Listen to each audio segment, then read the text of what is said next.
because Arnold was sick and in Togus, and we got so far behind on everything Right. that Thank when you. Would you like something to drink? No, I'm good, thank you. Your mother already asked me. All right. She's We're the perfect We're a friendly bunch. You are. Don't let it get out. So he was sick when Dean was still a young kid. when I married him, he had had 19 operations from being hurt in the war. Wow. And so he was. And that was World War II? Yeah. Okay. He was never well. I mean, he looked well, Yeah. but he wasn't. I remember him as a barber. Yeah. Yeah. He barbered. Yeah. He had to go to barbering because he went to barber school after Reed was born. Reed was born in May, and in September Arnold went to Gardner to go to barber school because he had been a truck driver and he couldn't do it anymore on account of his back. So where did you two meet, you and Arnold? In Livermore Falls. I knew who Arnold was all through high school, but my father had forbid me to go with the bunch. Are they from the wrong sides of the track? No. No? They were just a bunch of wild high school Rowdy kids. boys, yeah? They each had a car, and two or three of them did, and on the side of it was written Hell Driver 1, Hell Driver 2, Hell Driver 3. And they used to come down through Livermore Falls, like down over the hill, and down through Main Street at probably 45 miles an hour. Right. Turn around and come back, and then they'd park in front of the theater and sit there and talk with all the girls and everything. Every father's nightmare, right? Yep. Yeah. So my father had told me when I was in high school, he said, if I catch you going with the James boys, as they call themselves, he said, you won't get out of the house again until you're 40. So I walked by the car because I had a girlfriend, and she didn't have a father. It was her. She was adopted, and her mother brought her up. And she used to go with them. And so I'd wave to Arlene, but I didn't wave to the boys. So what finally changed? Did he ask you out, or? I went to stay with my girlfriend in Livermore Falls because she married one of the James boys. Okay. And she and I, our houses were back to back. And she was married when she was 15, and he was in World War II. He'd just gone in the service. Yeah.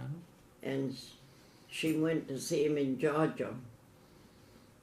Before he went, she had Camp Shirley. Lejeune or something down there. One of the boot camps. Yeah. Yeah. And she went to Georgia to see him. And she got pregnant for the second baby. Wow. And so she had two by the time she was 17. Wow. And so I went over to visit her because Arlene and I had been friends. And I'll tell you who she was. She married Leon Ross for her second husband. Okay. Wow. What a small world, huh? Yes, it is. Okay. And so she and Richard were married 26 years before they got a divorce. Yeah. Wow. But she had 7 children. So you went to visit her when she had the 2 little ones? Yeah. Yeah. And I went over for the weekend, and Arnold came down because he and Richard worked together. Yeah. They were both truck drivers Yeah. for Vsauce in Jay. Right, I remember that. Right And, there in the middle of town, right? Yeah. Yeah. And so he was in to see Richard, and Richard was going to take me over to Fairfield. Dick and Arlene were going to take me home in the afternoon. He asked Arnold if he'd like to ride over with us, and he said sure. We started going together. That was in April, and we Yeah. were married in November. Wow, nice, nice. So that was after the war. What year did you marry? 1945. So right after the war. Yeah, yeah. Okay. And what branch of the service was Arnold in? The old Army Air Force. Army Air Force. Okay. He was one of the first radar men. Nice. Nice. I wanna say that's what Roland did. Old Roland. When he was in World War II. Radar? I could be wrong. Maybe it was radio. I'm not sure. Well, But that- Arnold it was. seems- They moved him to Florida when he was in the service, and locked him into camp. They couldn't Wow. go out, and nobody could come in because. For security reasons? Yeah. Yeah? And it was all very new and very secretive, and That's really something. That's really something. So you were married in November of 45. Yeah. Very nice. And when did you move to Kingfield? let's see, 50, 52, 53. April of 53, April of 53. because Reed had his first birthday up here. Okay. All right. So he grew up here Yeah. completely. Yep. And then so Drew, Rand, and Dean were all All born right here. Kingfieldites. All right. So, and of course, you were my first neighbors when we moved here in '67. We were just two houses over, and You know what I remember? Your mother was working in the store, your mother and father. And I happened to think, I don't know why it came to me, because at that time, I guess I was laid off from the mill for 6 weeks in the winter. could be. And I went in the store and I said to your mother, if Peggy is taken sick or needs to come home from school, call me. I can go get her and bring her, keep her at my Yeah, house nice. until you get out of work. It wasn't 2 days before Peggy was sick, and I brought her home and put her in the living room on the There you divan. go. Well, bless your heart. Thank goodness for good neighbors. Yeah, they owned the house, I think, 79, 80. So Yeah. Peggy was only 9 or 10 years old, I think, at the Yeah, time. she wasn't So, very old. Yeah, yeah. Well, bless your heart. That's She a didn't know wonderful me thing to do. all that well. Right, because by then because Peggy never lived anywhere but up there on Bog Road, so she never lived next door to you guys here. So But she came when I went up to school, and I don't remember who the teacher was, but she didn't question that I had come to get Peggy when she was sick. and isn't that a sign of the times? Because now schools are locked. And you have to be buzzed in, and nobody goes home with anybody unless there's a note or a phone call or something. But we were so lucky to grow up in a town where everyone did know everyone, and we never would have dreamed that someone would come pick up our child if they weren't I supposed had to. a friend that lived in Portland and was raising her family. She and her husband were raising their family in Portland. So when Arnold couldn't work any longer and I had to go to work, she said to me, why don't you move to Portland? You'd get a much better job and earn a lot more money. And I said, well, can you let Virginia out to play after supper to go 2 or 3 houses down? And she said, oh no. She said, either Lee or I go with her. Yeah. I said, if one of your other children goes to a basketball game at school, can they come home with who they want to? No, she said, if they go, we have to go with them. I said, you can live in Portland, Yeah. I'll live up here. Yeah, absolutely. I wonder if we will ever be back to a place where, I doubt we it. all looked after each other, I mean, we would walk up to the Trenums, to play after supper, or here, or down, to Hilma Wilbur's, or whatever, and all the neighbors knew us. Yeah. The You look it at, was. and then if you'd gotten hurt, Yeah. I remember when I lived over on the corner, I can't think of the boys' names. They lived down where Hatfields live now. Okay, down on the middle road on Riverside Street. Yeah. I know who you mean. Well, anyway, they were out collecting money for their little league team. And one of the boys fell down right opposite the house, and they were collecting money in a glass jar, Oh. and he cut his hand terribly. Kenneth Atwood's son. Okay. And I took him in the house and cleaned his cut and bandaged it up. Yeah. Bandaged his hand up as best I could, to stop it from bleeding. I took him home in the car. And I thought afterwards, in the city, what would have happened? Right. Yeah, we were very lucky, very blessed. I didn't realize how blessed we were till Reed went to the University of Maine, Which branch? Orono? Orono. Okay. And he was telling the kids up there that he was going to school with different things that he'd done, like going on the river in a boat and going up camping up to Tufts, up on Rapid Stream. Yeah. He and David and Danny up there in that Yeah. old camp, Yeah. going down to Strong and camping out. And they said, "How old are you?" And at that time he was 18. He's 18. Yeah. He said, "You've done all that stuff in your life already?" Yeah. Yeah. I believe it. We talked about just the other day about how our kids weren't allowed to ride in the back of a truck. And how much of my childhood was spent in the back of a truck. Yeah. Oh.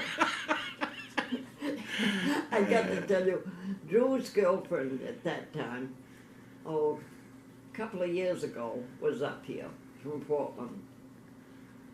I bet you know her. Did you know? You wouldn't know her. She's much older than you are. Everybody's so much older than I am. We were all home. There was Randy and Lynn and the boys and Marlene and Jim and Reed wasn't down here and his crew, but there was a bunch of us here at the house. Yeah. And she said to Drew, "Will you take us for a ride in the back of your truck?" He said, "You want to ride in the back of the truck?" She said, "Yes." So we all ran out and piled in the back of the truck, and he took us down the middle road a ways and turned around. We had the best time. Yeah, I believe it. Jeannie Wing had an old truck when I lived over there, and Dean was little, two and a half or three. Jean and Nancy and Belinda and Fulton and Joanne Ryan and Johnny and Anna and I and all of mine. Right. We used to go apple picking in the back of Jean's truck. He'd pick right off through the woods on an old wood road. And that's what we do Sunday afternoons. A nice Sunday afternoon, we'd go riding in the back of and the men, there was Jeannie and Fulton and Donald. Yeah. They used to ride in front. Oh, sure. And take Dean and Johnny, because they were little, in the cab of the truck with them. Yeah. The rest of us all rode the back. Yeah. And we've got a generation that doesn't know what that feels like, and I know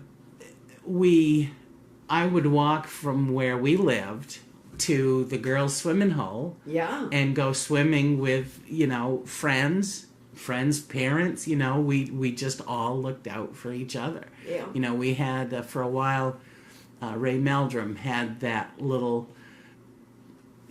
diner game room on Main Street. And it was a teen hangout. You know, there was a pool table and pinball machines and Who had what? Ray Meldrum, Ray and Pat. Yeah, I'd forgotten Raymond, but Yeah. see, that's where I first started working, was in Eldon's. Was the ice cream shop? Yeah. Yeah, yeah. Well, that's where we all hung out. Yeah. And there was no trouble. There was no drugs. That was just No liquor. no. And well, of course, it helped that you had a sheriff's deputy running the place. but nowadays, I don't think I would let my kids hang out in a downtown after 6 o'clock at night. Well, It was just When was different. Marlene let Jamie come up here to live, that's her, Marlene's daughter. Yeah. When she was 13, she came Nice. 13, 14, and 15. Yeah. And the first time she came for a month, and the next 2 years she came for 6 weeks. Nice. And I was hesitant about who she ran around with. It's a different world. It's a totally different world. Now, you've been alive for 92 years. Do you have a best friend, or have you had a lot of best friends? Do you have someone that you used to get in trouble with, or all of them? I could get in trouble all by myself. Yeah, I bet you could. Moselle was probably Nada and Moselle Yeah. were probably as close as anybody. Yeah. Moselle in particular. Yeah, Nada and Moselle are, just like sisters. yeah. Yeah, The three of us used to go on trips together. yeah. I remember. I do. I don't think I cried. I didn't cry as hard when I lost Arnold or when I lost my mother as I You did when I lost Moselle. Moselle. I think a lot of people shared that with you. She was a really, really special woman. I can't picture her getting into trouble, though. Trouble used to follow her. Really? I was going to say, I can see you instigating something and poor Moselle paying for it. We used to go on trips. And one we went on, we were staying in a hotel in Washington, D.C.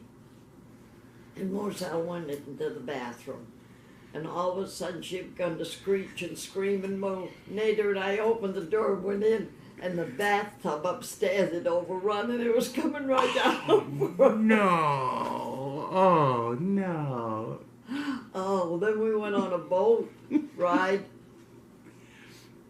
and I don't know what happened. Whether the boat turned, whether the wind came, but Moselle got wet again. Well, she was such a warm lady. To me, she was the perfect lady. Yeah. Yeah, I don't think I ever saw her not. No. She was just, I remember, and this was funny, she saw me one day on the sidewalk by the post office, and she asked me if I could stop at the library. She was librarian up there. Sometimes she had something for me, so I'm thinking, oh, goody, she has something for me. So I went in, and it was a late notice for a book that Guy had borrowed like 8 years earlier. And she just said, she said, I didn't want to embarrass you, but I didn't know if you realized this was still due. And she said, but if you can't, that I don't even have to pay. And I don't think I found it for about another 5 years. And when Guy moved out in 2001, I went in and totally cleaned his room so that Eli could move in. And I found it. And I took it back along with the check, for whatever. And she was the most gracious lady. But because I was on the sidewalk, she didn't want to mention that we had this overdue book of years, and I was flabbergasted. Can I move around? Oh, absolutely. Good. Absolutely. Do you care if I smoke? Not just looks too nice. I just went But, back to it again. Yeah. I went back a couple of years ago. Well, a couple of years ago when I was 89. Before you got older. I had pneumonia. Oh. And, oh God, I was sick. Yep. And I stayed in bed 4 days. Wow. Poor Drewy Words. He turned white-haired while I was sick. I bet. And I couldn't keep anything down, and I quit smoking. Mm-hmm. And I quit for 2 years. Good for you. And But then what? Every day I wanted a cigarette. And if anybody came and left a butt this long, I'd sneak it. Right. So finally I said, the hell with it. When you're 89. Then I said to him, he caught me smoking out back. He said, what are you doing? I said, I'm smoking. Well, Mama Marie said, at your age, I guess if you want to smoke, you're old enough to smoke. Yeah, I remember shortly before Dad died, he was sitting up back and he said, man, I'd like a cigarette. And I said, Dad, have one. You're terminally ill. Have a cigarette, have a pipe, do it. And the reason he wouldn't was when he got life insurance, one of the questions was, do you smoke? And he said no, and he wasn't going to lie, and he was afraid if he died and they autopsied him and he had nicotine in his system, they wouldn't pay Mom. Oh. That's the kind of guy he was, Here he was dying and wouldn't have a cigarette. That your mother is happy. Yes, me too. She when you think about how lucky they both were. Yes. She and David both. Yeah. The Well, life those has would a have way been the of. last two I Me never- too. Another serendipitous thing. At Phyllis Atwood's funeral, Oh yeah. David came over and showed me where his tombstone was, and where he and Ruth were going to be buried. Oh yeah. And he said, when I die, I'd like you to read a poem over my grave like you read that story for Lillian Winter. And I was very flattered, and I said, absolutely. But, I only knew him as my former high school principal. And how strange that, now I have to do it, right? Now he's my stepfather. But how funny that Things work out. Yeah, they certainly do. They certainly do. I'm gonna look through some of my things that I'm interested in. Here's one that I would like to know. Do you remember a time when you were truly frightened? Or if you have a phobia, like... I can tell you one time. Denise Nichols was living with us. Denise Nichols, okay. She stayed with us for 18 months Okay. when Randy was little. Okay. And Anna was in Togus. And at that time, cooking in windows. Mm-hmm. And Denise and I were cooking in the kitchen over there. And we saw a shadow in the back. Mm-hmm. So what did I do? I grabbed a butcher knife. A big one. Good. And I Good. said to Denise, you stay busy and I'll sneak out the front door and Oh, sneak my around. word. I said, that son of a gun isn't going to watch me cook. And it was probably 10 o'clock at night. Mhm. 'Cause we used to wait till the kids went to bed. Then Sure. we'd do cooking or whatever we wanted Yep. to. And I went to go out the front door just as somebody cut across my porch, my front porch, that Yeah. little cement Yeah. porch. And I said, who are you? And Dennis Baker, who was as welcome in the house as anybody. I mean, he came to the house all the time. He babysat for me and stuff. He said, it's Dennis. You're standing there with a butcher knife. I said, you don't know how lucky you are. And I told him what happened and what was going on. But there was a long time when I notified Roland Senior Yeah. when he Was was constable. deputy, Yeah. and he used to come over and circle, Yeah. he'd drive Yeah. up and down the street. Yeah. Because I didn't know him, but I Yeah. didn't really like him. Yeah. Well, it's good that you were prepared. That's Well, a good thing. My kids and Denise were in the house. and Right. I wasn't going to put up with somebody. And that's the thing is, how many times I'm really amazed at the mother bear in all of us. When we have kids in the house, it changes everything. When Yeah. it's our job to keep them safe. Yeah. Well, I So- wasn't home.